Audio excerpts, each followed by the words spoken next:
आजादी के 75 वर्ष पूरे होने पर जी न्यूज और जी दर्पण ने एक ओपिनियन पोल किया है, जिसमें पूरे देश से 5000 से ज्यादा लोगों ने अपनी राय दी है। इस सर्वे में CAPI और CAWI रिसर्च पद्धति का इस्तेमाल किया गया है। 75 वर्षों में सबसे बड़े चेहरों और सबसे बड़े मुद्दों पर जनता की क्या राय है। इस पोल में हर सवाल के जवाब के लिए 10 विकल्प दिए गए थे, लेकिन हमने टॉप 6 विकल्प को ही चुना है। इसलिए इस पोल में जवाब का प्रतिशत 100 नहीं होगा। इस सर्वे से हम किसी भी तथ्य में बदलाव या किसी को प्रभावित नहीं करना चाहते हैं। हमारा मकसद लोगों की राय को व्यक्त करना है।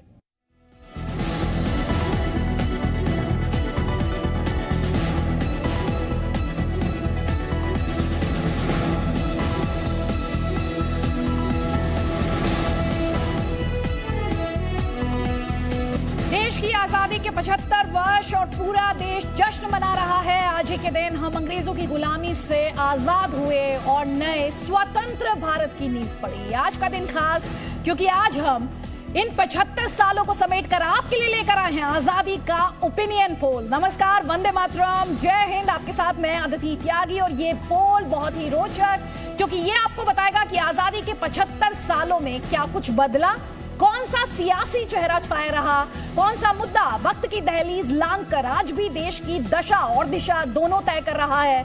आजादी एट 75 ओपिनियन पोल में 75 सालों का दौर, राजनीति में आए बदलाव, आंदोलनों की जरूरत, हस्तियों का कद, खेलकूद, सिनेमा से जुड़े तमाम सवाल हमने पूछे। मेरे साथ वीडियो वॉल पर रहेंगी मेरी सहयोगी प्रीति ओपिनियन पोल के सवाल और जनता की राय आप तक पहुंचाएंगी। और मेरे साथ ओपिनियन पोल पर चर्चा करने के लिए मौजूद होंगे कई खास मेहमान भी। हमारे साथ जुड़ेंगे RSS के विचारक संगीत रागी, वरिष्ठ पत्रकार अतहर हुसैन अब से थोड़ी देर बाद हमारे साथ होंगे, और वरिष्ठ पत्रकार प्रदीप कौशल भी हमारे साथ होंगे। आप सभी का बहुत बहुत स्वागत है हमारे स्टूडियो में। तो वक्त गवाए बिना हम शुरू करते हैं जी न्यूज की आजादी के 75 साल पर यह सबसे दिलचस्प ओपिनियन पोल। तो आजादी के 75 साल बाद भी करप्शन को लेकर बात हो रही है। आज आपने लाल किला से प्रधानमंत्री मोदी को सुना होगा करप्शन पर, भ्रष्टाचार पर उन्होंने जोरदार प्रहार किया था। उन्होंने कहा था देशवासियों से अपील करते हुए कि भ्रष्टाचार के खिलाफ लड़ाई निर्णायक मोड़ में है। ऐसे में उन्होंने देशवासियों का, हमारा, आपका, सबका साथ मांगा था। बड़ा सवाल यही है जिस करप्शन को प्रधानमंत्री दीमक की तरह खोखला कर रहा है, कहते हैं कहीं वो 2024 में बड़ा चुनावी मुद्दा तो नहीं बनने जा रहा है। सुनिए। भारत जैसे लोकतंत्र में जहां लोग गरीबी से जूझ रहे हैं, जब ये तरफ से देखते हैं, एक तरफ वो लोग हैं जिनके पास रहने के लिए जगह नहीं है, दूसरी पर वो तरफ लोग हैं जिनको अपना चोरी किया हुआ माल रखने के लिए जगह नहीं है। ये स्थिति अच्छी नहीं है और इसलिए हमें भ्रष्टाचार के खिलाफ पूरी ताकत से लड़ना है। भ्रष्टाचार दीमक की तरह देश को खोखला कर रहा है। मुझे इसके खिलाफ लड़ाई लड़नी है, लड़ाई को तेज करना है, निर्णायक मोड़ पे लेकर के ही जाना है। तब मेरे 130 करोड़ देशवासी, आप मुझे आशीर्वाद दीजिए, आप मेरा साथ दीजिए। मैं आज आपसे साथ मांगने आया हूं, आपका सहयोग मांगने आया हूं, ताकि मैं इस लड़ाई को लड़ पाऊं। तो आपने अक्सर ये चर्चा की है कि करप्शन, भ्रष्टाचार देश के विकास में एक बड़ी बाधा है। प्रधानमंत्री मोदी को आपने करप्शन को देश की तरक्की की राह में सबसे बड़ी बाधा बताते हुए सुना, सहयोग की अपील करते हुए सुना, उससे निपटने की बात कर रहे हैं, निर्णायक लड़ाई की बात कर रहे हैं। जी न्यूज के ओपिनियन पोल में हमने लोगों से सवाल किया कि आजादी के 75 साल में देश की सबसे बड़ी समस्या क्या रही। लोगों ने क्या कहा, प्रीति बताएंगे आप। थैंक यू आदिति, नमस्कार, गुड इवनिंग। आप सबको आज़ादी के 75 साल पूरे करने की ढेरों शुभकामनाएं। और आइए शुरू करते हैं अपने ओपिनियन पोल के पहले सवाल से। हमने लोगों से पूछा कि 75 सालों में देश की आखिर सबसे बड़ी समस्या क्या है। तो जवाब क्या आए हमारे सामने, हमने 10 विकल्प दिए थे, उसमें से टॉप 6 जो है वो मैं आपके सामने रख रही हूँ। सबने माना, 24% लोगों ने माना कि भ्रष्टाचार यानी कि करप्शन हमारे देश की सबसे बड़ी समस्या है। उसके बाद गरीबी, 17% लोगों का मानना है कि गरीबी यानी पॉवर्टी दूसरी बड़ी समस्या है। बेरोजगारी 17% लोगों ने माना। जितने गरीबी लोगों ने माना उतने ही बेरोजगारी और महंगाई, इन्फ्लेशन भी बढ़ रहा है। 14% लोगों का मानना है कि ये भी हमारे देश की काफी बड़ी समस्या है। और किसानों की खराब स्थिति, 10% लोग ये भी मानते हैं कि किसानों की खराब स्थिति एक ऐसी समस्या है जिस पर हमें आगे विचार करना चाहिए। महिला सुरक्षा, गौरतलब बात यह है कि टॉप 6 में महिला सुरक्षा भी अपनी जगह बना पाया। 6% लोगों ने मान लिया कि महिला सुरक्षा जो है वो भी देश का एक बड़ा मुद्दा है और इसके बारे में भी आने वाले सालों में चर्चा होनी चाहिए, सरकारों को नीतियां बनानी चाहिए। तो आदिति देखिए, पहला सवाल यही था और लगता है कहीं ना कहीं प्रधानमंत्री ने जो आज लाल किले से भाषण दिया, सही नस पकड़ी है। देश की समस्या भ्रष्टाचार है, 24% लोगों का यह मानना है। और ये अपने आप में बहुत इंटरेस्टिंग है प्रीति, क्योंकि जब हम ये पूरा डेटा अपने दर्शकों को दिखा रहे हैं जिसमें भ्रष्टाचार 24%, गरीबी 17%, बेरोजगारी 17% और इसके अलावा महंगाई की बात करें 14%, किसानों की खराब स्थिति 10% और महिला सुरक्षा की जब बात कर रहे हैं तो प्रदीप कौशल जी, भ्रष्टाचार जाहिर तौर पर प्रधानमंत्री जिन मुद्दों की बात कर रहे हैं वो रेजोनेट होते हैं, वो जनता के साथ उनके जुड़ाव को दिखाते हैं। लेकिन ये टॉप 6 जो मुद्दे हैं, प्रधानमंत्री ने लाल किला की प्राचीर से इन सभी मुद्दों पर बोला है, लेकिन भ्रष्टाचार को लेकर आज प्रधानमंत्री की जो मैसेजिंग थी और ये जो ओपिनियन पोल दिखा रहा है कि जनता भी कह रही है कि सबसे बड़ी समस्या उसे भ्रष्टाचार में दिखाई देती है, क्या हम ये माने कि प्रधानमंत्री ने जनता की उस समस्या को पकड़ा है जो सबसे ज्यादा रेजोनेट करती है इस वक्त और 2024 में सबसे बड़ी थीम हो सकती है? देखिए, प्रधानमंत्री ने बिल्कुल जिसे कहते हैं कि निशाना साध करके तीर चलाया है और जनता का जो मनोभाव है उसके साथ अपनी बात जोड़ी है। अब एक लंबी राजनीतिक लड़ाई सामने है। 2024 से पहले राज्यों में चुनाव हैं और प्रधानमंत्री ने परिवारवाद और भ्रष्टाचार दोनों को साथ जोड़ करके आने वाले चुनावों के लिए भाजपा का जो आगे उसकी रणनीति है यह उसकी तरफ इशारा किया है, उसकी दिशा बताई है लोगों को। तो अब भ्रष्टाचार तो ऐसा है कि आप रोज देख रहे हैं लोगों के फ्लैट भरे पड़े हैं नोटों के साथ, लोग देख रहे हैं टीवी के ऊपर किस प्रकार से लोगों के पास, और प्रधानमंत्री ने कहा भी कि लोगों के पास जगह नहीं है भ्रष्टाचार से जुटाए गए नोटों को रखने के लिए।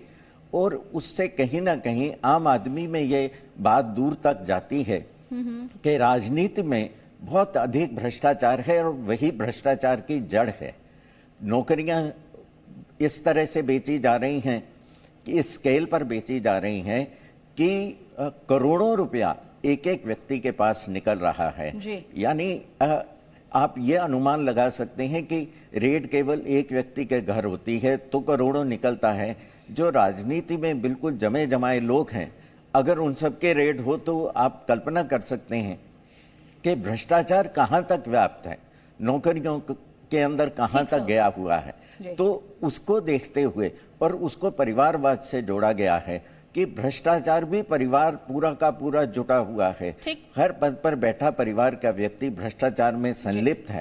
तो अब जितने दल हैं भाजपा के सामने, उन सभी को घेरने के लिए ये दोहरी जो रणनीति है ये प्रधानमंत्री ने सामने की है।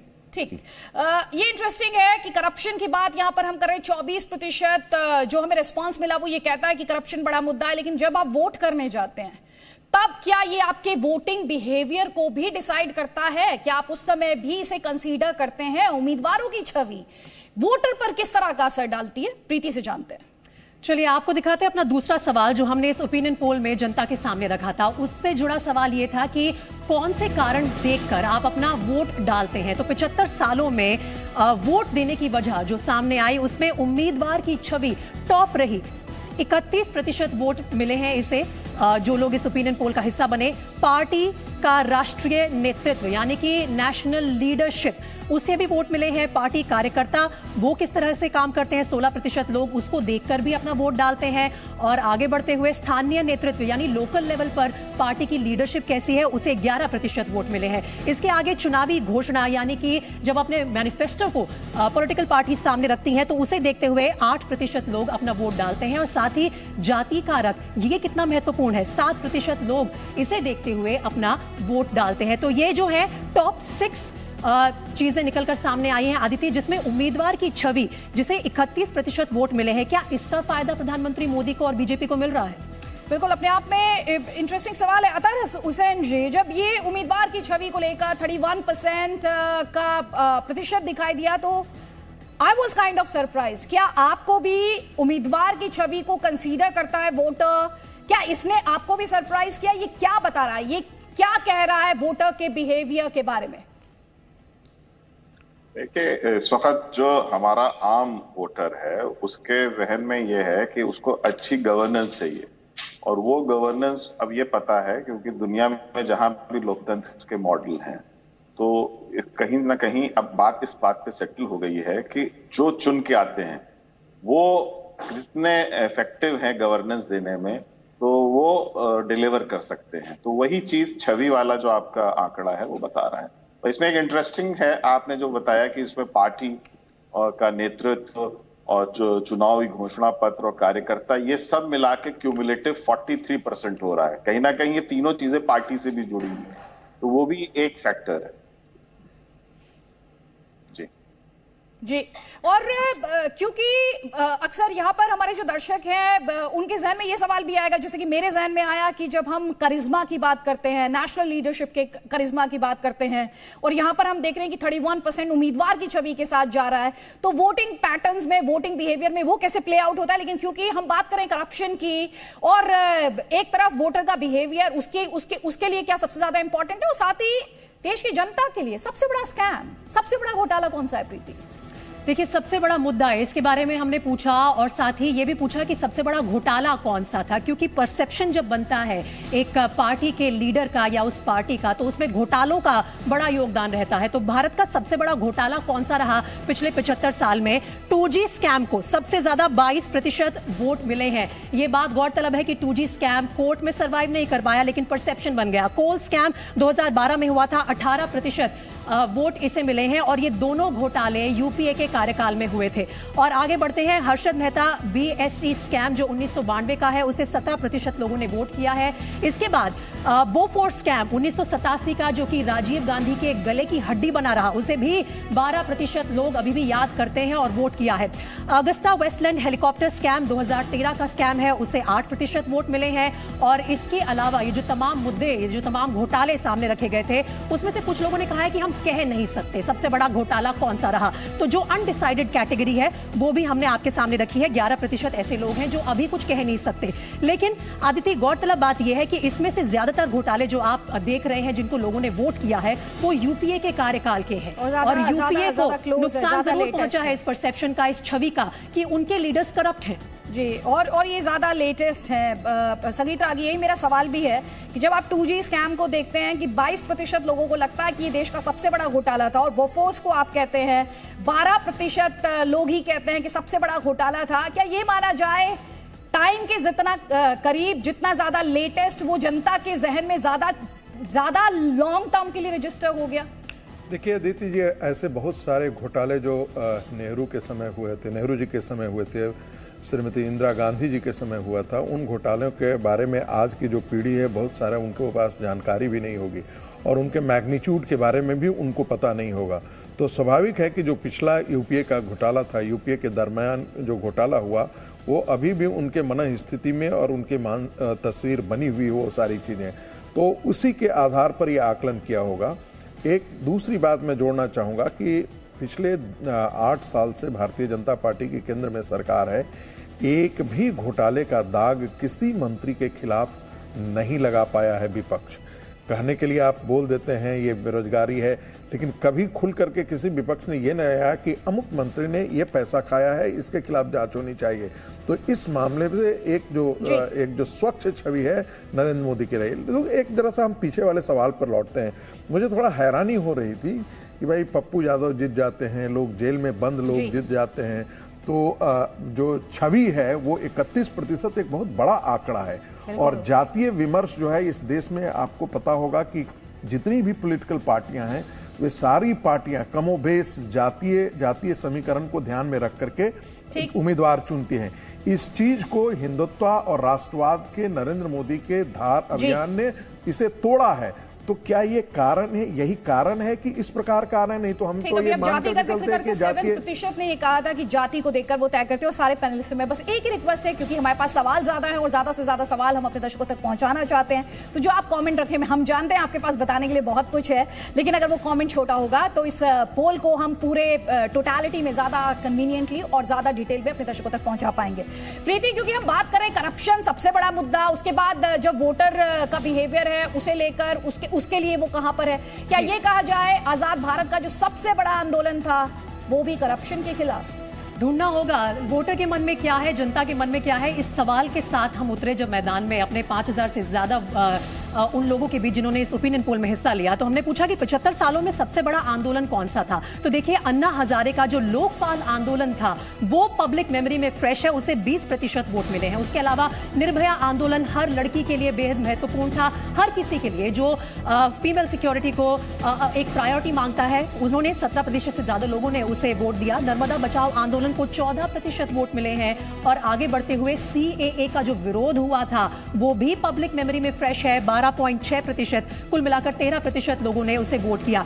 कृषि बिल, किसान आंदोलन, ये जो पूरा किसान आंदोलन झेला है मोदी सरकार ने, उसे 12% लोगों ने वोट किया है कि क्या वो सबसे बड़ा देश का आंदोलन था। और JP का संपूर्ण क्रांति आंदोलन, उसे 9% लोगों ने वोट किया है। तो ये एक महत्वपूर्ण सवाल था। टॉप 6 जो इसमें रहे उसमें अन्ना हजारे का लोकपाल आंदोलन था। इसके साथ ही आदित्य, मैं आगे बता दूं कि ओपिनियन पोल में हमने लोगों से यह भी पूछा कि 75 सालों में सरकारों की सबसे बड़ी नाकामी कौन सी रही है। तो देखिए, आंदोलन एक तरफ है, लेकिन क्या है जो 75 सालों में हम अभी भी इरेडिकेट हटा नहीं पाए हैं। पॉवर्टी, गरीबी, 17% लोग कह रहे हैं कि ये कब जाएगी हमारे देश से।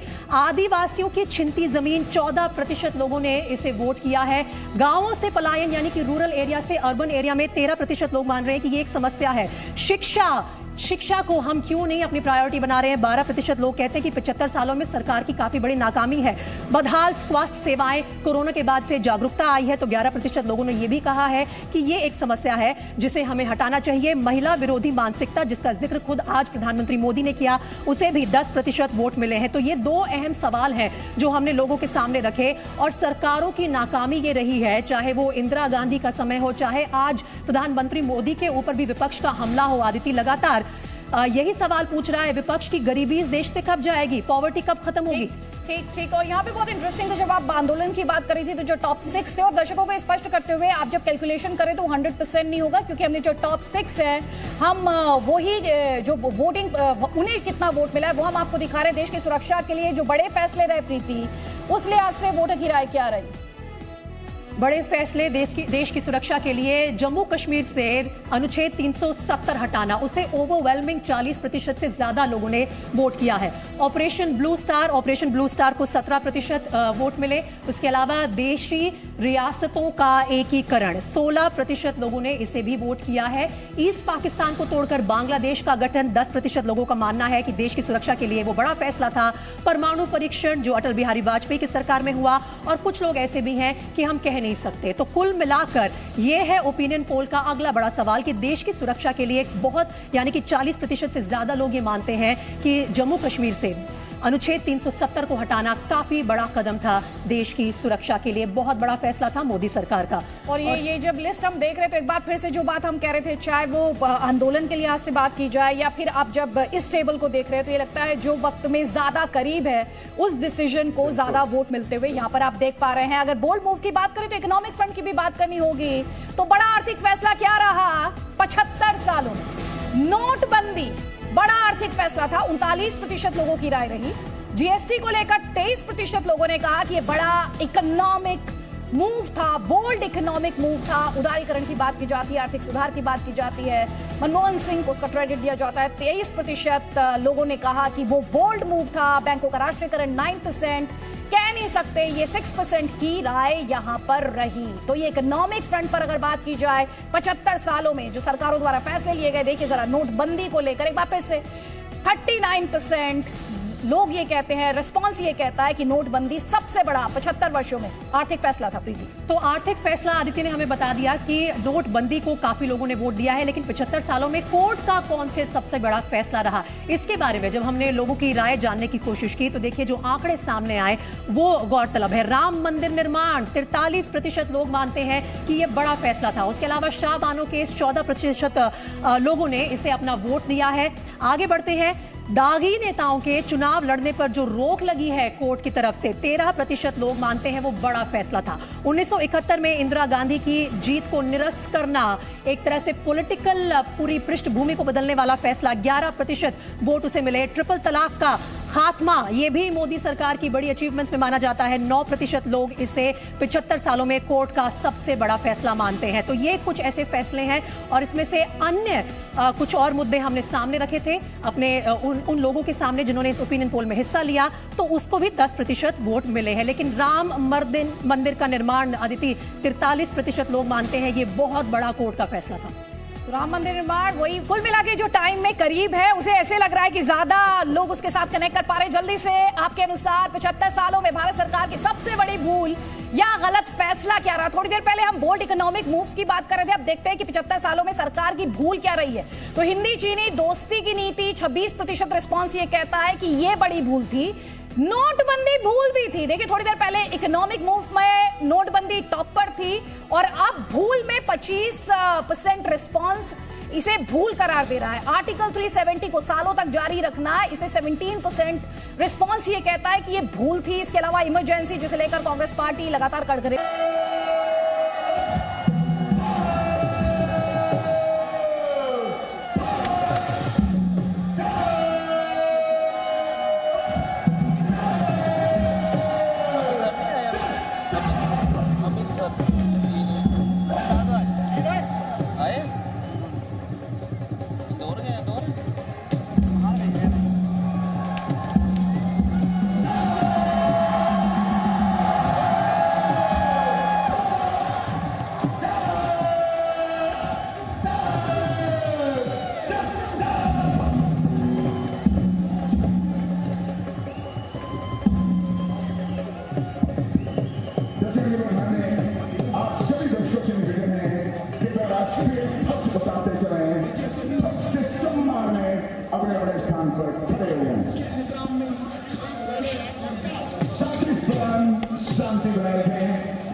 आजादी के 75 वर्ष पूरे होने पर जी न्यूज और जी दर्पण ने एक ओपिनियन पोल किया है, जिसमें पूरे देश से 5000 से ज्यादा लोगों ने अपनी राय दी है। इस सर्वे में CAPI और CAWI रिसर्च पद्धति का इस्तेमाल किया गया है। 75 वर्षों में सबसे बड़े चेहरों और सबसे बड़े मुद्दों पर जनता की क्या राय है। इस पोल में हर सवाल के जवाब के लिए 10 विकल्प दिए गए थे, लेकिन हमने टॉप 6 विकल्प को ही चुना है। इसलिए इस पोल में जवाब का प्रतिशत 100 नहीं होगा। इस सर्वे से हम किसी भी तथ्य में बदलाव या किसी को प्रभावित नहीं करना चाहते हैं। हमारा मकसद लोगों की राय को व्यक्त करना है।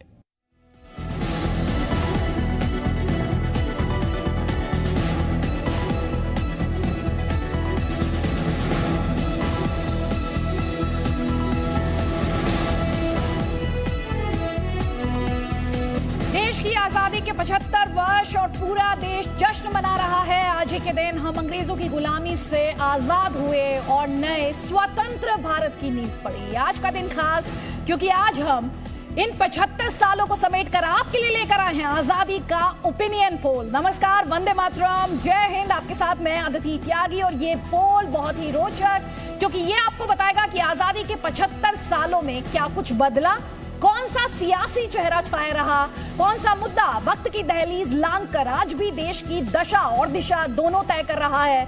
आजादी एट 75 ओपिनियन पोल में 75 सालों का दौर, राजनीति में आए बदलाव, आंदोलनों की जरूरत, हस्तियों का कद, खेलकूद, सिनेमा से जुड़े तमाम सवाल हमने पूछे।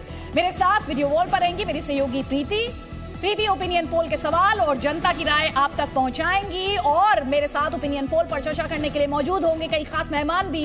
हमारे साथ जुड़ेंगे RSS के विचारक संगीत रागी, वरिष्ठ पत्रकार अतहर हुसैन अब से थोड़ी देर बाद हमारे साथ होंगे, और वरिष्ठ पत्रकार प्रदीप कौशल भी हमारे साथ होंगे। आप सभी का बहुत बहुत स्वागत है हमारे स्टूडियो में। तो वक्त गवाए बिना हम शुरू करते हैं जी न्यूज की आजादी के 75 साल पर यह सबसे दिलचस्प ओपिनियन पोल।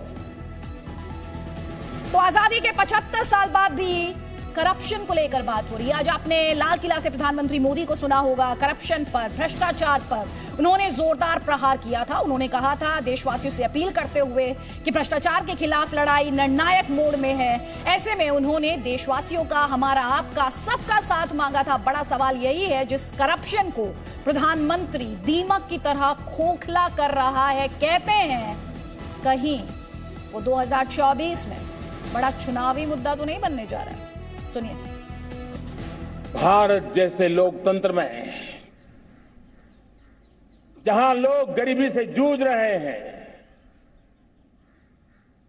जब ये तरफ से देखते हैं कि एक तरफ वो लोग हैं जिनके पास रहने के लिए जगह नहीं है, दूसरी पर वो तरफ लोग हैं जिनको अपना चोरी किया हुआ माल रखने के लिए जगह नहीं है। ये स्थिति अच्छी नहीं है।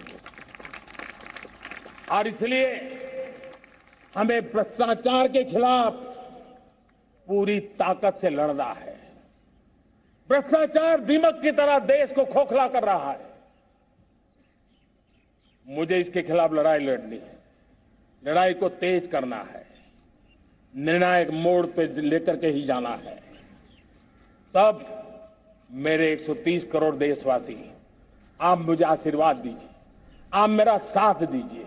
मैं आज आपसे साथ मांगने आया हूं, आपका सहयोग मांगने आया हूं, ताकि मैं इस लड़ाई को लड़ पाऊं। तो आपने अक्सर ये चर्चा की है कि करप्शन, भ्रष्टाचार देश के विकास में एक बड़ी बाधा है। प्रधानमंत्री मोदी को आपने करप्शन को देश की तरक्की की राह में सबसे बड़ी बाधा बताते हुए सुना, सहयोग की अपील करते हुए सुना। उससे निपटने की बात कर रहे हैं, निर्णायक लड़ाई की बात कर रहे हैं। जी न्यूज के ओपिनियन पोल में हमने लोगों से सवाल किया कि आजादी के 75 साल में देश की सबसे बड़ी समस्या क्या रही। लोगों ने क्या कहा, प्रीति बताएंगी आप। Thank you Aditi. नमस्कार, गुड इवनिंग। आप सबको आजादी के 75 साल पूरे करने की ढेरों शुभकामनाएं। और आइए शुरू करते हैं अपने ओपिनियन पोल के पहले सवाल से। हमने लोगों से पूछा कि 75 सालों में देश की आखिर सबसे बड़ी समस्या क्या है। तो जवाब क्या आए हमारे सामने। हमने 10 विकल्प दिए थे, उसमें से टॉप 6 जो है वो मैं आपके सामने रख रही हूं। सबने माना, 24% लोगों ने माना कि भ्रष्टाचार यानी कि करप्शन हमारे देश की सबसे बड़ी समस्या है। उसके बाद गरीबी, 17% लोगों का मानना है कि गरीबी यानी पॉवर्टी दूसरी बड़ी समस्या है। बेरोजगारी 17% लोगों ने माना। जितने गरीबी लोगों ने माना उतने ही बेरोजगारी और महंगाई, इन्फ्लेशन भी बढ़ रहा है। 14% लोगों का मानना है कि ये भी हमारे देश की काफी बड़ी समस्या है। और किसानों की खराब स्थिति, 10% लोग ये भी मानते हैं कि किसानों की खराब स्थिति एक ऐसी समस्या है जिस पर हमें आगे विचार करना चाहिए। महिला सुरक्षा, गौरतलब बात यह है कि टॉप 6 में महिला सुरक्षा भी अपनी जगह बना पाया। 6% लोगों ने मान लिया कि महिला सुरक्षा जो है वो भी देश का एक बड़ा मुद्दा है और इसके बारे में भी आने वाले सालों में चर्चा होनी चाहिए, सरकारों को नीतियां बनानी चाहिए। तो आदिति देखिए, पहला सवाल यही था और लगता है कहीं ना कहीं प्रधानमंत्री ने जो आज लाल किले से भाषण दिया, सही नस पकड़ी है। देश की समस्या भ्रष्टाचार है, 24% लोगों का यह मानना है। और ये अपने आप में बहुत इंटरेस्टिंग है प्रीति, क्योंकि जब हम ये पूरा डेटा अपने दर्शकों को दिखा रहे हैं जिसमें भ्रष्टाचार 24%, गरीबी 17%, बेरोजगारी 17% और इसके अलावा महंगाई की बात करें 14%, किसानों की खराब स्थिति 10% और महिला सुरक्षा की जब बात कर रहे हैं तो प्रदीप कौशल जी, भ्रष्टाचार जाहिर तौर पर प्रधानमंत्री जिन मुद्दों की बात कर रहे हैं वो रेजोनेट होते हैं, वो जनता के साथ उनके जुड़ाव को दिखाते हैं। लेकिन ये टॉप 6 जो मुद्दे हैं, प्रधानमंत्री ने लाल किला की प्राचीर से इन सभी मुद्दों पर बोला है, लेकिन भ्रष्टाचार को लेकर आज प्रधानमंत्री की जो मैसेजिंग थी और ये जो ओपिनियन पोल दिखा रहा है कि जनता भी कह रही है कि सबसे बड़ी समस्या उसे भ्रष्टाचार में दिखाई देती है, क्या हम ये माने कि प्रधानमंत्री ने जनता की उस समस्या को पकड़ा है जो सबसे ज्यादा रेजोनेट करती है इस वक्त और 2024 में सबसे बड़ी थीम हो सकती है? देखिए, प्रधानमंत्री ने बिल्कुल जिसे कहते हैं कि निशाना साध करके तीर चलाया है और जनता का जो मनोभाव है उसके साथ अपनी बात जोड़ी है। अब एक लंबी राजनीतिक लड़ाई सामने है। 2024 से पहले राज्यों में चुनाव हैं और प्रधानमंत्री ने परिवारवाद और भ्रष्टाचार दोनों को साथ जोड़ करके आने वाले चुनावों के लिए भाजपा का जो आगे उसकी रणनीति है यह उसकी तरफ इशारा किया है, उसकी दिशा बताई है लोगों को। तो अब भ्रष्टाचार तो ऐसा है कि आप रोज देख रहे हैं लोगों के फ्लैट भरे पड़े हैं नोटों के साथ, लोग देख रहे हैं टीवी के ऊपर किस प्रकार से लोगों के पास, और प्रधानमंत्री ने कहा भी कि लोगों के पास जगह नहीं है भ्रष्टाचार से जुटाए गए नोटों को रखने के लिए। और उससे कहीं ना कहीं आम आदमी में ये बात दूर तक जाती है कि राजनीति में बहुत अधिक भ्रष्टाचार है और वही भ्रष्टाचार की जड़ है। नौकरियां इस तरह से बेची जा रही हैं कि इस स्केल पर बेची जा रही हैं कि करोड़ों रुपया एक एक व्यक्ति के पास निकल रहा है। यानी आप ये अनुमान लगा सकते हैं कि रेड केवल एक व्यक्ति के घर होती है तो करोड़ों निकलता है। जो राजनीति में बिल्कुल जमे जमाए लोग हैं, अगर उन सबके रेड हो तो आप कल्पना कर सकते हैं कि भ्रष्टाचार कहाँ तक व्याप्त है, नौकरियों के अंदर कहाँ तक गया हुआ है। तो उसको देखते हुए और उसको परिवारवाद से जोड़ा गया है कि भ्रष्टाचार भी परिवार पूरा का पूरा जुटा हुआ है। हर पद पर बैठा परिवार का व्यक्ति भ्रष्टाचार में संलिप्त है। तो अब जितने दल हैं भाजपा के सामने, उन सभी को घेरने के लिए ये दोहरी जो रणनीति है ये प्रधानमंत्री ने सामने की है। ठीक, ये इंटरेस्टिंग है कि करप्शन की बात यहां पर हम कर रहे हैं। 24% जो हमें रिस्पांस मिला वो ये कहता है कि करप्शन बड़ा मुद्दा है, लेकिन जब आप वोट करने जाते हैं तब क्या ये आपके वोटिंग बिहेवियर को भी डिसाइड करता है? क्या आप उस समय भी इसे कंसीडर करते हैं? उम्मीदवारों की छवि वोटर पर किस तरह का असर डालती है? प्रीति से जानते हैं।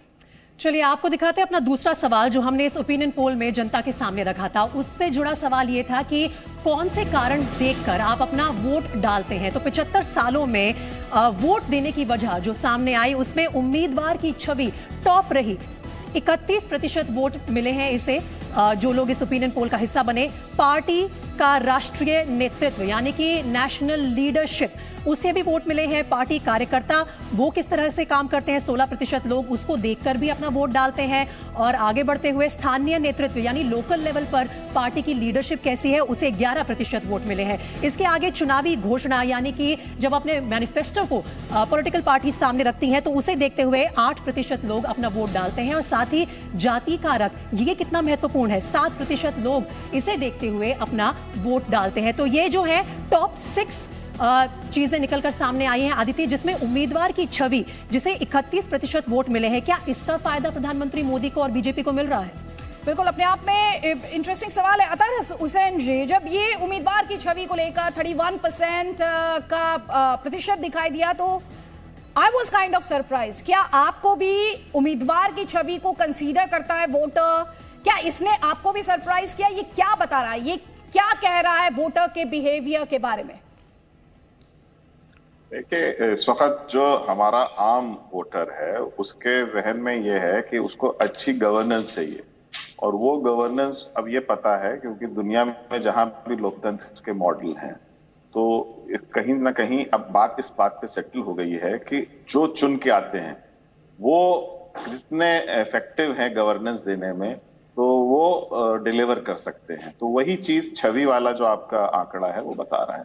तो इसमें एक इंटरेस्टिंग है, आपने जो बताया कि इसमें पार्टी का नेतृत्व और जो चुनावी घोषणा पत्र और कार्यकर्ता, ये सब मिला के क्यूमुलेटिव 43% हो रहा है। कहीं ना कहीं ये तीनों चीजें पार्टी से भी जुड़ी हुई है, तो वो भी एक फैक्टर है। जी, और क्योंकि अक्सर यहाँ पर हमारे जो दर्शक हैं उनके जहन में ये सवाल भी आएगा, जैसे कि मेरे जहन में आया कि जब हम करिश्मा की बात करते हैं, नेशनल लीडरशिप के करिश्मा की बात करते हैं, और यहाँ पर हम देख रहे हैं कि 31% उम्मीदवार की छवि के साथ जा रहा है, तो वोटिंग पैटर्न्स में, वोटिंग बिहेवियर में वो कैसे प्ले आउट होता है। लेकिन क्योंकि हम बात करें करप्शन की और एक तरफ वोटर का बिहेवियर, उसके लिए क्या सबसे ज्यादा इंपॉर्टेंट है, और साथ ही देश की जनता के लिए सबसे बड़ा स्कैम, सबसे बड़ा घोटाला कौन सा है प्रीति? देखिए, सबसे बड़ा मुद्दा है, इसके बारे में हमने पूछा और साथ ही ये भी पूछा कि सबसे बड़ा घोटाला कौन सा था, क्योंकि परसेप्शन जब बनता है एक पार्टी के लीडर का या उस पार्टी का, तो उसमें घोटालों का बड़ा योगदान रहता है। तो भारत का सबसे बड़ा घोटाला कौन सा रहा पिछले 75 साल में? 2G स्कैम को सबसे ज्यादा 22% वोट मिले हैं। ये बात गौरतलब है कि 2G स्कैम कोर्ट में सर्वाइव नहीं कर पाया, लेकिन परसेप्शन बन गया। कोल स्कैम 2012 में हुआ था, 18% वोट इसे मिले हैं, और ये दोनों घोटाले यूपीए के कार्यकाल में हुए थे। और आगे बढ़ते हैं, हर्षद मेहता BSE स्कैम जो 1992 का है, उसे 17% लोगों ने वोट किया है। इसके बाद बोफोर्स स्कैम 1987 का, जो कि राजीव गांधी के गले की हड्डी बना रहा, उसे भी 12% लोग अभी भी याद करते हैं और वोट किया है। अगस्ता वेस्टलैंड हेलीकॉप्टर स्कैम 2013 का स्कैम है, उसे 8% वोट मिले हैं। और इसके अलावा ये जो तमाम मुद्दे, ये जो तमाम घोटाले सामने रखे गए थे, उसमें से कुछ लोगों ने कहा है कि हम कह नहीं सकते सबसे बड़ा घोटाला कौन सा रहा। तो जो अनडिसाइडेड कैटेगरी है वो भी हमने आपके सामने रखी है। 11% ऐसे लोग हैं जो अभी कुछ कह नहीं सकते। लेकिन आदित्य, गौरतलब बात यह है कि इसमें से ज्यादातर घोटाले जो आप देख रहे हैं, जिनको लोगों ने वोट किया है, वो यूपीए के कार्यकाल के हैं, और यूपीए को नुकसान जरूर पहुंचा है इस परसेप्शन का, इस छवि का, कि उनके लीडर्स करप्ट हैं। जी, और ये ज्यादा लेटेस्ट है। संगीत रागी, यही मेरा सवाल भी है कि जब आप 2G स्कैम को देखते हैं कि 22% लोगों को लगता है कि ये देश का सबसे बड़ा घोटाला था, और बोफोर्स को आप कहते हैं 12% लोग ही कहते हैं कि सबसे बड़ा घोटाला था, क्या ये माना जाए टाइम के जितना करीब, जितना ज्यादा लेटेस्ट, वो जनता के जहन में ज्यादा लॉन्ग टर्म के लिए रजिस्टर हो गया? देखिए अदिति जी, ऐसे बहुत सारे घोटाले जो नेहरू के समय हुए थे, नेहरू जी के समय हुए थे, श्रीमती इंदिरा गांधी जी के समय हुआ था, उन घोटालों के बारे में आज की जो पीढ़ी है, बहुत सारा उनके पास जानकारी भी नहीं होगी, और उनके मैग्नीट्यूड के बारे में भी उनको पता नहीं होगा। तो स्वाभाविक है कि जो पिछला यूपीए का घोटाला था, यूपीए के दरमियान जो घोटाला हुआ, वो अभी भी उनके मन स्थिति में और उनके तस्वीर बनी हुई हो, सारी चीज़ें, तो उसी के आधार पर यह आकलन किया होगा। एक दूसरी बात मैं जोड़ना चाहूँगा कि पिछले 8 साल से भारतीय जनता पार्टी की केंद्र में सरकार है, एक भी घोटाले का दाग किसी मंत्री के खिलाफ नहीं लगा पाया है विपक्ष। कहने के लिए आप बोल देते हैं ये बेरोजगारी है, लेकिन कभी खुल करके किसी विपक्ष ने ये नहीं आया कि अमुक मंत्री ने ये पैसा खाया है, इसके खिलाफ जांच होनी चाहिए।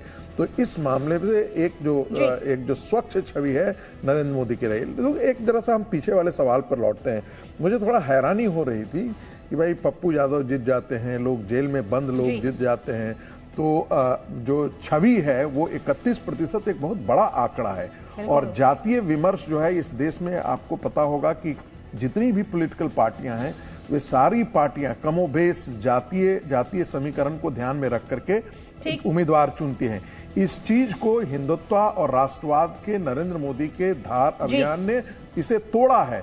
तो क्या ये कारण है, यही कारण है कि इस प्रकार कारण नहीं तो हम तो ये मानकर चलते हैं कि जाति 7% ने ये कहा था कि जाति को देखकर वो तय करते हैं। और सारे पैनलिस्ट में बस एक ही रिक्वेस्ट है, क्योंकि हमारे पास सवाल ज्यादा है और ज्यादा से ज्यादा सवाल हम अपने दर्शकों तक पहुंचाना चाहते हैं, तो जो आप कमेंट रखें, हम जानते हैं आपके पास बताने के लिए बहुत कुछ है, लेकिन अगर वो कमेंट छोटा होगा तो इस पोल को हम पूरे टोटलिटी में ज्यादा कन्वीनियंटली और ज्यादा डिटेल में अपने दर्शकों तक पहुंचा पाएंगे।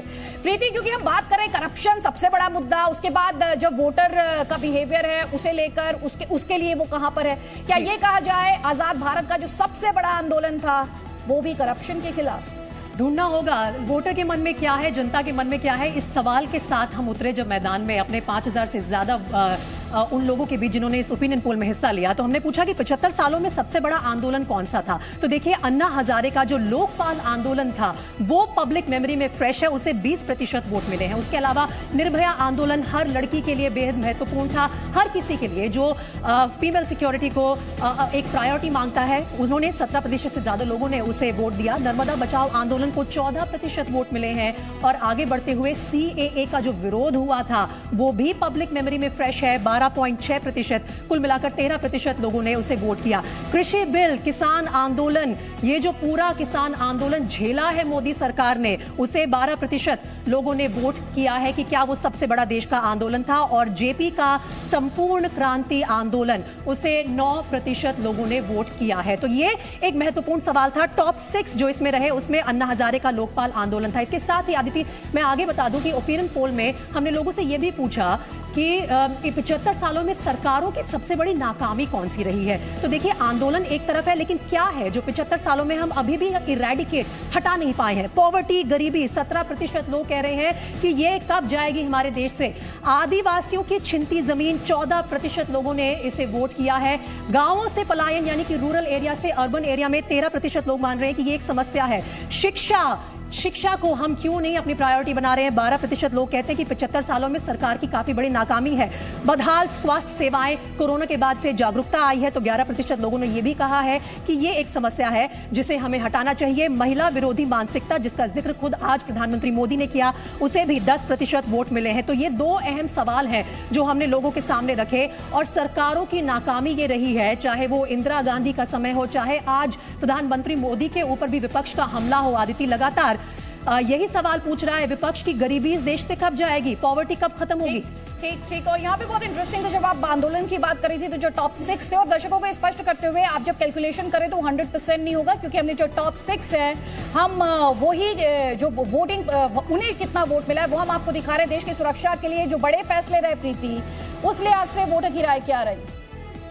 बड़े फैसले देश की सुरक्षा के लिए जम्मू कश्मीर से अनुच्छेद 370 हटाना, उसे ओवरवेलमिंग 40% से ज्यादा लोगों ने वोट किया है। ऑपरेशन ब्लू स्टार को 17% वोट मिले। उसके अलावा देशी रियासतों का एकीकरण, 16% लोगों ने इसे भी वोट किया है। ईस्ट पाकिस्तान को तोड़कर बांग्लादेश का गठन, 10% लोगों का मानना है कि देश की सुरक्षा के लिए वो बड़ा फैसला था। परमाणु परीक्षण जो अटल बिहारी वाजपेयी की सरकार में हुआ, और कुछ लोग ऐसे भी हैं कि हम कह नहीं सकते। तो कुल मिलाकर यह है ओपिनियन पोल का अगला बड़ा सवाल कि देश की सुरक्षा के लिए बहुत, यानी कि 40% से ज्यादा लोग ये मानते हैं कि जम्मू कश्मीर से अनुच्छेद 370 को हटाना काफी बड़ा कदम था देश की सुरक्षा के लिए। बहुत बड़ा फैसला था मोदी सरकार का। और ये जब लिस्ट हम देख रहे तो एक बार फिर से जो बात हम कह रहे थे, चाहे वो आंदोलन के लिहाज से बात की जाए या फिर आप जब इस टेबल को देख रहे हैं, तो ये लगता है जो वक्त में ज्यादा करीब है उस डिसीजन को ज्यादा वोट मिलते हुए यहाँ पर आप देख पा रहे हैं। अगर बोल्ड मूव की बात करें तो इकोनॉमिक फ्रंट की भी बात करनी होगी। तो बड़ा आर्थिक फैसला क्या रहा 75 सालों में? नोटबंदी बड़ा आर्थिक फैसला था, 39% लोगों की राय रही।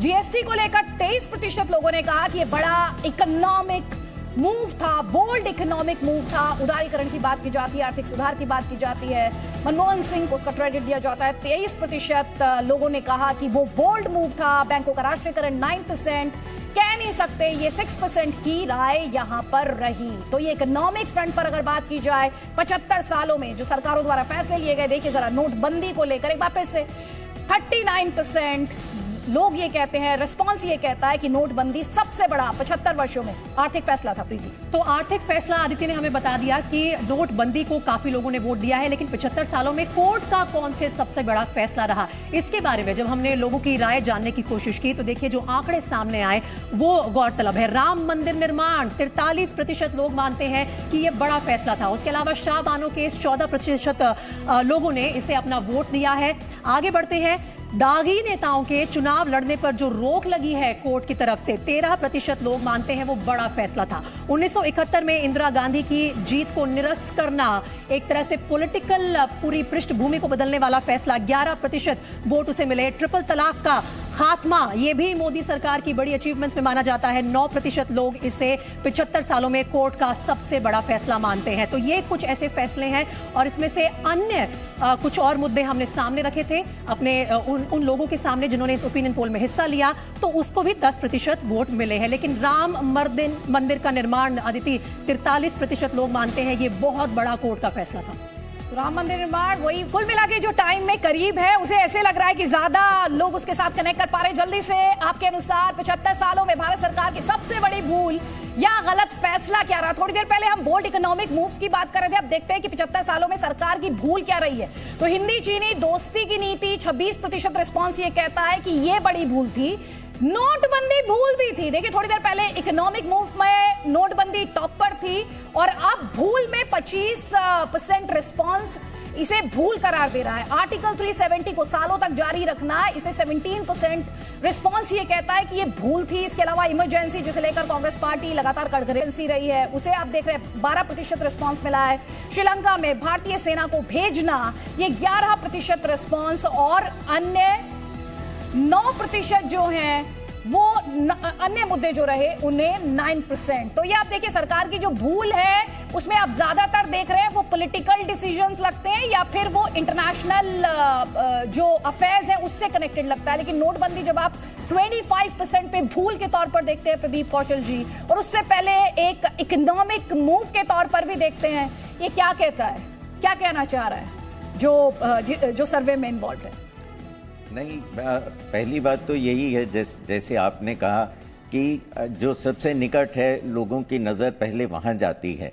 लेकिन एक बात मैं ज़रूर कहना चाहूँगा यहाँ कि कई ऐसे निर्णय हैं, कई ऐसी घटनाएं हैं जो बहुत लंबा समय गुजरने के बाद भी लोगों को याद है और काफ़ी अच्छी मात्रा में लोग उसके लिए वोटिंग कर रहे हैं। जैसे देसी रियासतों का एकीकरण, बैंकों का नेशनलाइजेशन, राष्ट्रीयकरण।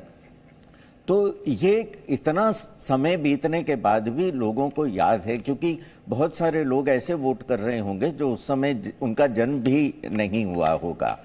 तो मुझे लगता है कि उसी परिप्रेक्ष्य में अगर हम देखें तो नोटबंदी आज लोगों की चूंकि जिसे कहें इमीडिएट मेमोरी में है, तो इसलिए उसके लिए ज़्यादा उस पर ज़्यादा ध्यान केंद्रित है। लेकिन लोगों की नज़र में जैसे बोफोर्स अभी भी लोगों को याद है, बांग्लादेश बना ये भी लोगों को याद है, इनको काफ़ी समय हो गया है।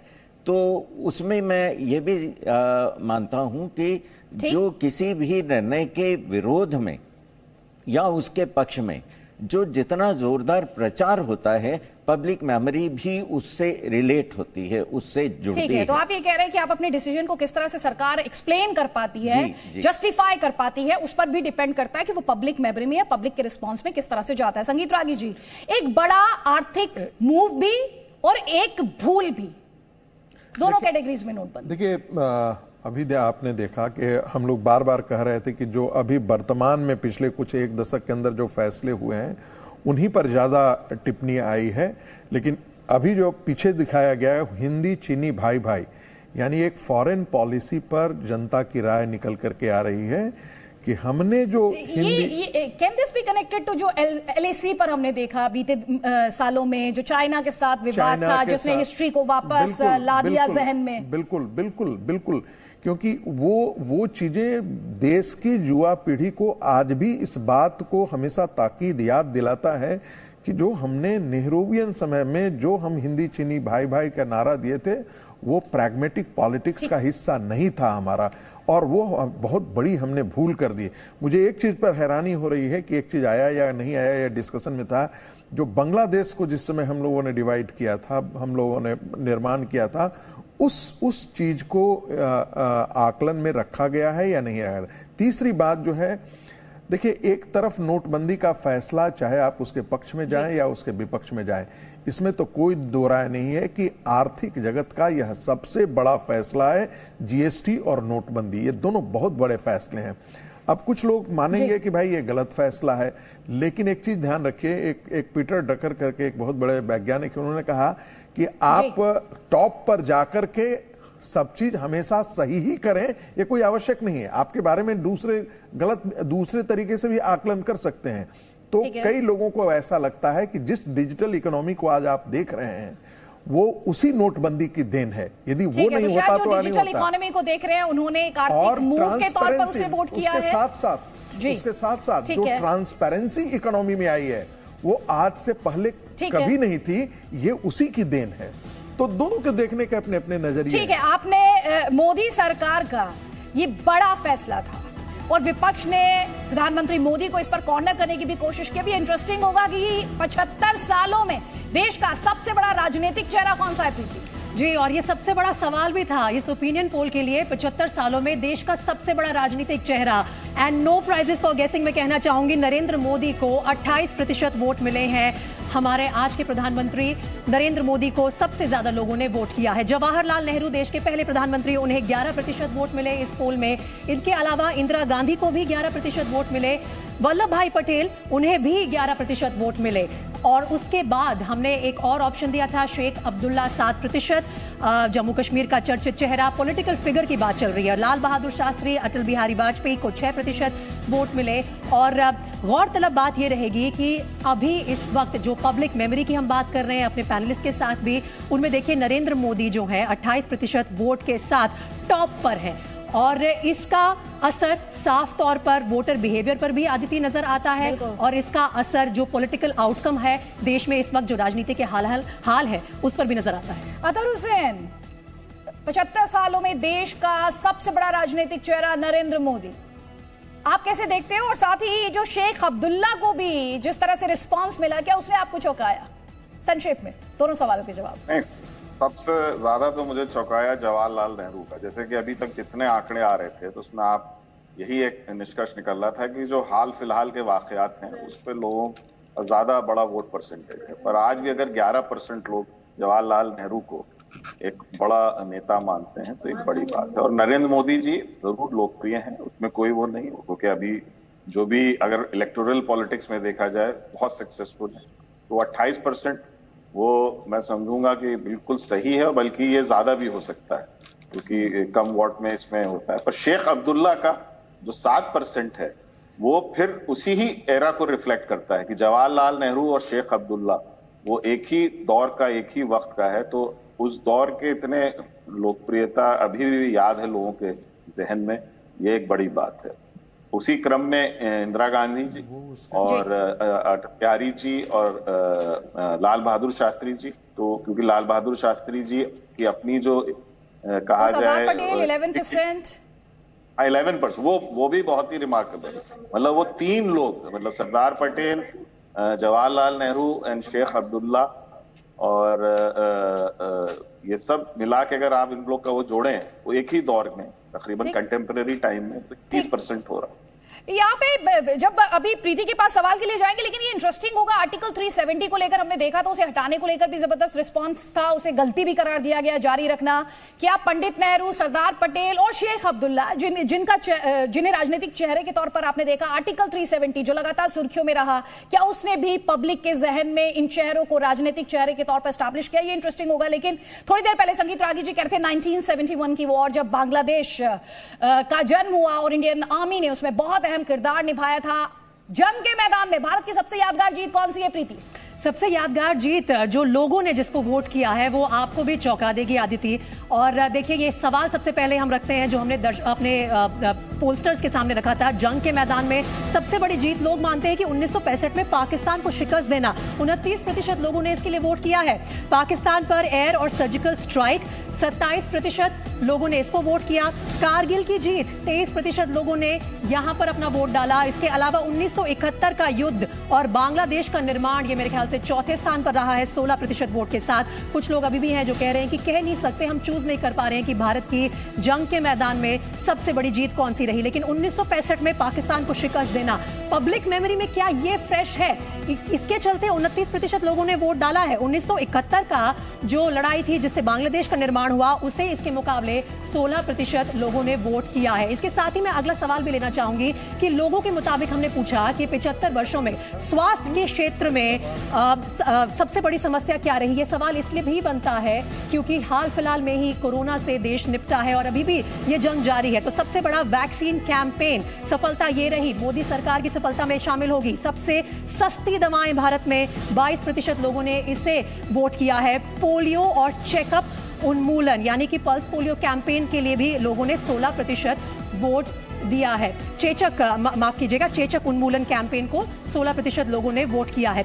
एम्स का निर्माण all India institute of medical sciences 12% लोग कहते हैं कि स्वास्थ्य के क्षेत्र में ये बड़ी सफलता है भारत की। और कुछ लोग यहाँ पर भी 12% में वोट कर रहे हैं कि हम कह नहीं सकते। तो दो अहम मुद्दों को हमने कवर किया है और इसके साथ ही स्वास्थ्य की सफलता से आगे बढ़ते हैं और बात करते हैं 75 सालों में विज्ञान की दुनिया में भारत की सबसे बड़ी सफलता क्या रही है। तो देखिए, विज्ञान की दुनिया में भारत की सबसे बड़ी सफलता सबसे सस्ता मिशन मंगल, 21% लोगों ने इसे अपना वोट डाला है। उसके बाद परमाणु परीक्षण 19% लोगों ने यह बोला कि परमाणु परीक्षण हमारी विज्ञान के क्षेत्र में सबसे बड़ी सफलता रही। चंद्रमा पर पानी की खोज 18%, बहुत क्लोज मार्जिन है दूसरे और तीसरे नंबर में। सबसे बड़ा वैक्सीन उत्पादक देश भी हम बन गए हैं, 13% लोगों ने उसको वोट दिया। अग्नि पृथ्वी जैसी स्वदेशी मिसाइलें जो हमारे देश में है, आत्मनिर्भरता की तरफ हम बढ़ रहे हैं। 1985 में अंतरिक्ष में राकेश शर्मा का पहुंचना, 7% लोगों ने इसे भी अपना वोट डाला है। तो ये है हमारे टॉप 6 विज्ञान के क्षेत्र में सबसे बड़ी सफलता के साथ। इसके अलावा हमने हेल्थ सेक्टर की बात की, आदिति हमने विज्ञान की भी बात कर ली, लेकिन खेल के क्षेत्र में क्या कुछ हासिल किया है देश ने वो भी बता देते हैं। बिल्कुल। और मिल्खा सिंह, और ये कहा जाता है कि जो आपके स्पोर्ट्स पर्सन्स होते हैं वो देश के सबसे बड़े एम्बेसडर होते हैं। तो देश में खेलों के लिहाज से सबसे बड़ी उपलब्धि क्या मानते हैं? जो रिस्पांस हमें मिला उसमें मिल्खा सिंह का पहला कॉमनवेल्थ गेम्स गोल्ड, 14% को लगता है वो खेल के क्षेत्र में सबसे बड़ी उपलब्धि। महेंद्र सिंह धोनी मेजॉरिटी के फेवरेट है, लेकिन उनकी जो जीत वर्ल्ड T20 जहां से उन्होंने एक नए सफर की शुरुआत की थी, उसे 12% जो लोग थे उन्होंने उसे सबसे बड़ी उपलब्धि बताया। ओलंपिक हॉकी ने डोमिनेट किया ओलंपिक्स में शुरुआती दौर में, और उसके बाद जिस तरह से back to back gold medals निकाले उसे भी लोग काफी ऊपर आंकते हैं, 11%। इसके अलावा Mary Kom 6, boxing world titles उनके नाम, 10% लोग इसे खेलों में सबसे बड़ी उपलब्धि मानते हैं। कपिल देव का 1983 में क्रिकेट वर्ल्ड कप जीतना, 10% लोग कहते हैं कि ये बड़ी उपलब्धि थी। अभिनव बिंद्रा शूटिंग में ओलंपिक गोल्ड, इंडिविजुअल गोल्ड, पहला इंडिविजुअल गोल्ड था भारत का, 9% लोगों की नजर में सबसे ऊपर। और नीरज चोपड़ा पहला ओलंपिक गोल्ड इन एथलेटिक्स। तो ये आप देख रहे हैं कि किस तरह से खेलों में किस तरह वो लम्हा जो स्पोर्टिंग फील्ड पर आया वो आपने देखा। अब आपको ये बताते हैं कि खेलों में सबसे बड़े चेहरे के तौर पर लोगों की राय क्या है। तो Sachin Tendulkar God of cricket 22%, कैसे वो गॉड ऑफ क्रिकेट है ये नंबर बताने के लिए काफी है। महेंद्र सिंह धोनी 13%, इसके अलावा मेजर ध्यानचंद 11%, मिल्खा सिंह फ्लाइंग सिख 10% है, विश्वनाथन आनंद जिनका चेस में योगदान एक लेजेंड से कम नहीं 9%, पीवी सिंधु जो लगातार ओलंपिक्स के मंच पर भारत का परचम जो है ऊंचा रखती आई हैं, फहराती आई हैं 7%, लिएंडर पेस भूले नहीं ओलंपिक में उनके नाम मेडल 7%। उन्हें एक बड़े चेहरे के तौर पर, खेल के बड़े चेहरे के तौर पर यहां देखते हैं। लेकिन यहां पर मैं खेलों की बात करूंगी, लेकिन उससे पहले प्रदीप कौशल जी में 1971 वॉर को लेकर जो हमने डिटेल्स देखे, 65 की जो वॉर थी उसे मैदान पर बड़ी जंग के तौर पर, बड़ी जीत के तौर पर देखा गया, 1971 नहीं। क्यों आपको लगता है कि ऐसा हुआ? पता नहीं, मैं भी चकित हूँ कि लोगों ने 65 की लड़ाई, जिसे हम लोग सब ड्रॉ मानते हैं, क्योंकि कांटे की टक्कर थी दोनों के बीच में। और पाकिस्तान, हाँ ये ज़रूर है कि उसमें जन भागीदारी बहुत अधिक थी, राष्ट्रीयता की जो भावना दिखाई देती थी वो विस्मयकारी थी। मुझे अभी तक हल्की याद है कि जिस समय लोग फौज की गाड़ियां देखते थे तो बच्चे बूढ़े सब रुक करके हाथ हिला करके अभिवादन करते थे सैनिकों का। और हम तस्वीर दिखा रहे हैं जब इंस्ट्रूमेंट ऑफ सरेंडर साइन किया गया था, और ये एक ऐसा जख्म है जिससे पाकिस्तान कभी भूल नहीं सकता, उबर भी नहीं पाया और गलत हिस्ट्री पढ़ाता है। अदिति जी, मैं इनकी बात को आगे बढ़ा जाऊं। हम तो संस्मरणों में पढ़ते हैं कि महिलाएं अपने हाथ की चूड़ियां निकाल करके आर्मी पर्सनल को दान दे दिया करती थी। वो 65 की वार की मैं बात कर रहा हूँ। वो बहुत इमोशनल मोमेंट वो संस्मरणों का एक आता है। लेकिन हाँ, बड़ा हैरानी होती है कि इतना बड़ा जो पूरा सब कॉन्टिनेंट में पूरी पैराडाइम शिफ्ट कर दिया, भारत को एक महाशक्ति के तौर पर लगभग खड़ा कर दिया, साउथ एशिया में एक सुपर पावर के तौर पर खड़ा कर दिया, उसके बारे में राय न लेकर के, तो क्या जो जिन लोगों ने वोट किया वो इस बात को कहीं ऐसा तो नहीं कि वो जानते थे कि वो लड़ाई बहुत कांटे की लड़ाई थी, और संभवतः यही कारण है कि उसको उन्होंने बहुत तवज्जो दिया और 71 का वार शायद एक तरफा गया। भारत की सेना ने 96,000 सैनिकों को बंधक बनाया। ये उनके लिए सरेंडर किया, उनको बंधक बनाया। तो उनके लिए लगा कि चलिए वो उससे ज्यादा वो संभवतः। मैं जानती हूँ आप सबके पास कहने के लिए बहुत कुछ है, लेकिन मेरे पास भी बहुत सारे सवाल हैं और मैं हर सवाल का जवाब दर्शकों तक पहुंचाना चाहती हूँ। प्रधानमंत्री ने आज लाल किले की प्राचीर से नारी शक्ति का जिक्र किया था। प्रीति, ये जानना इंटरेस्टिंग होगा कि 75 सालों में इस देश में सबसे बड़ी महिला आइकन कौन है? बिल्कुल, सबसे बड़ी महिला आइकन कौन रही 75 सालों में हमारे देश में? तो सबसे ज्यादा वोट मिले हैं इंदिरा गांधी को। पूर्व प्रधानमंत्री इंदिरा गांधी को 19% लोगों ने अपना वोट दिया। इनके अलावा लता मंगेशकर, जिन्हें हमने हाल ही में खो दिया, 14% लोगों ने इन्हें अपना टॉप महिला आइकन माना है। मदर टेरेसा को लोग भूले नहीं है, 11% लोगों ने इन्हें भी वोट दिया। जयललिता, तमिलनाडु की पूर्व मुख्यमंत्री, उन्हें मिले हैं 8% वोट। इनके अलावा सुष्मिता सेन, देश की पहली मिस यूनिवर्स, उनको लोगों ने 8% लोगों ने वोट किया। सानिया मिर्जा को 8% वोट मिले हैं। तो टॉप 6 जो फीमेल आइकन्स हैं वो हम आपके सामने रख रहे हैं। सरोजनी नायडू जी का मैं नाम मिस कर गई थी बीच में, उन्हें 8% लोगों ने अपना वोट दिया है। इसी के साथ अब आगे बढ़ते हैं और बात करते हैं कि सिनेमा जगत में सबसे बड़ी फीमेल एक्ट्रेस, फीमेल एक्टर कौन रही। तो उसे देखिए, सबसे ज्यादा किन्हें पसंद किया गया है 75 सालों में? Dream girl Hema Malini, overwhelming favourite, 12% लोगों ने हेमा मालिनी को टॉप एक्ट्रेस माना है। मधुबाला, जी हाँ, अपनी खूबसूरती के लिए जो जानी जाती थी, उनके भी 12% वोट आए हैं। तो काफी कड़ा मुकाबला रहा इन दोनों एक्ट्रेसेस के बीच में। मीना कुमारी जी को 11% लोगों ने पसंद किया, और इनके अलावा वैजयंती माला 9% लोगों ने, ये सब एक जनरेशन की आ रही है। उनके बाद श्रीदेवी का देखिए 8% उन्हें वोट मिले हैं। माधुरी दीक्षित को 7% लोगों ने कहा है कि 75 सालों में सबसे बड़ी अभिनेत्री रही हैं इंडियन सिनेमा की। तो टॉप 6 में सबसे पहले ड्रीम गर्ल हेमा मालिनी, और फिर ये पूरी लिस्ट माधुरी दीक्षित तक गई है। और अब हम अपने हीरोज की भी बात कर लेते हैं, अभिनेता। तो 75 साल में सिनेमा का सबसे बड़ा अभिनेता कौन रहा? तो यहाँ पर अगेन नो प्राइसेस फॉर गेसिंग, अमिताभ बच्चन। 28% लोगों ने अमिताभ बच्चन को पसंद किया है। आदित्य थोड़ी देर पहले बात करी थी गॉड ऑफ क्रिकेट, ये गॉड ऑफ इंडियन सिनेमा है। अमिताभ बच्चन को 28% लोगों ने वोट किया। दिलीप कुमार 12% लोगों के फेवरेट, और साउथ स्टार रजनीकांत तलाइवा 12% लोगों ने इन्हें भी पसंद किया है। शाहरुख खान को 11% वोट मिले हैं, वहीं सलमान खान को 8% और राज कपूर को 7% लोगों ने अपना वोट दिया है। तो ये हैं हमारे टॉप 6 अभिनेता सिनेमा से पिछले 75 सालों में। अब क्योंकि हम अभिनेता की बात कर रहे हैं, अभिनेत्रियों की बात कर रहे हैं, तो पिक्चर की भी बात कर लेते हैं। पिक्चर तो अभी बाकी है। 75 साल में भारत की सबसे लोकप्रिय फिल्म कौन सी रही, आइए उस पर डालते हैं नजर। दिलवाले दुल्हनिया ले जाएंगे। शाहरुख खान भले ही फेवरेट एक्टर ना हो, लेकिन उनकी फिल्म 18% लोगों ने उसे वोट किया है। दूसरी टॉप फिल्म आई है शोले। शोले को कोई नहीं भूल सकता, शायद देश में कोई ऐसा व्यक्ति हो जिसने शोले ना देखी हो। मुगले आजम 15%, दोनों को 15% वोट मिले हैं। लगान भी लोगों को याद है, 13% लोगों ने लगान को वोट दिया। मदर इंडिया, एक और आइकॉनिक फिल्म इंडियन सिनेमा की, 11% लोगों ने इसे वोट किया है और तेजाब को, ये मेरे लिए सरप्राइज है, उसे 11% वोट मिले हैं। तो मेरे लिए सरप्राइज जो है मैंने बता दिया। आदिति, आपके लिए और बाकी मेहमानों के लिए क्या सरप्राइजेस निकले इसमें से? मैं सबसे ज्यादा डिसअपॉइंटेड हूँ कि मेरी फेवरेट साधना को वहाँ जगह नहीं मिली फेवरेट एक्ट्रेसेस में, तो मैं तो पर्सनली वहाँ पे डिसअपॉइंट हुई। लेकिन संगीत रागी जी, आप बहुत ताली बजा रहे थे और आप कह रहे थे ओल्ड इज गोल्ड। मैं भी यकीन रखती हूँ ओल्ड इज गोल्ड में मेरी फेवरेट एक्ट्रेस को तो जगह नहीं मिली, लेकिन आपकी कौन सी फेवरेट एक्ट्रेस थी उसमें? इसमें एक मेरी जो सबसे फेवरेट, मैं मीना कुमारी को बहुत as a actress, she was there, she is there, and Hema Malini again, Vyjayanthi Mala, उनके डांस का और उनकी जितने फिल्में बनी, मतलब अद्भुत डांस उन्होंने उसमें किया था। लेकिन एक जिसका मुझे रह गया, वहीदा रहमान।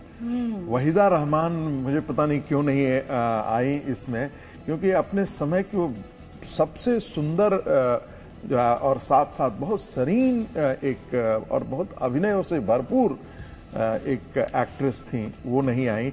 और सामान्यतः होता है कि माधुरी दीक्षित को एक समय कहा था 90s में एक बहुत आइकॉनिक फिगर होकर के आई थी, लेकिन अभी सिनेमा के जगत में यदि हम वोटिंग से देखें तो लगता है कि लोग जो है वो पुरानी फिल्मों की तरफ, और पुराने लोग जिनके उनके अभिनय को लोग तवज्जो ज्यादा दे रहे हैं नए अभिनेत्रियों के बजाय।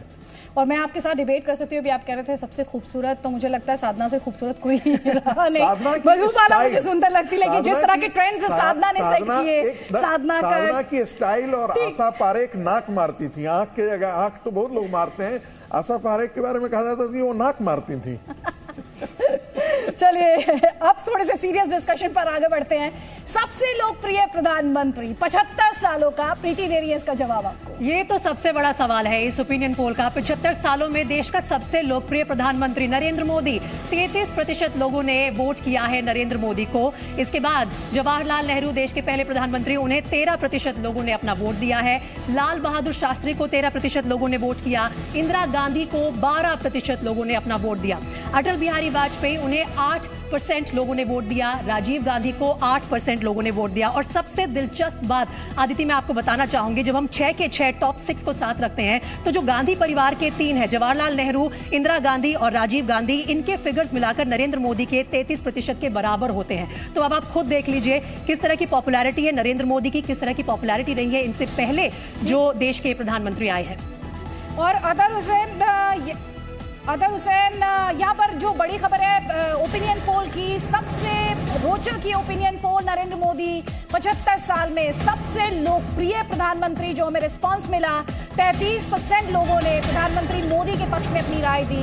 पंडित नेहरू को 13% ने अपनी पसंद बताया। वहीं लाल बहादुर शास्त्री के पक्ष में भी 13% लोगों ने अपनी राय दी। लेकिन एक बार फिर से जरा वो जो लोकप्रिय प्रधानमंत्री की लिस्ट थी आपसे लेकर आया था हुसैन, जब मैं इस लिस्ट को देख रही हूँ, इस लिस्ट में आज प्रधानमंत्री ने लाल किला से परिवारवाद पर चोट की थी, लेकिन इस लिस्ट में आप देखते हैं 3 नाम जो है वो नेहरू गांधी फैमिली से है, जवाहरलाल नेहरू, इंदिरा गांधी और राजीव गांधी। जनता क्या कह रही है?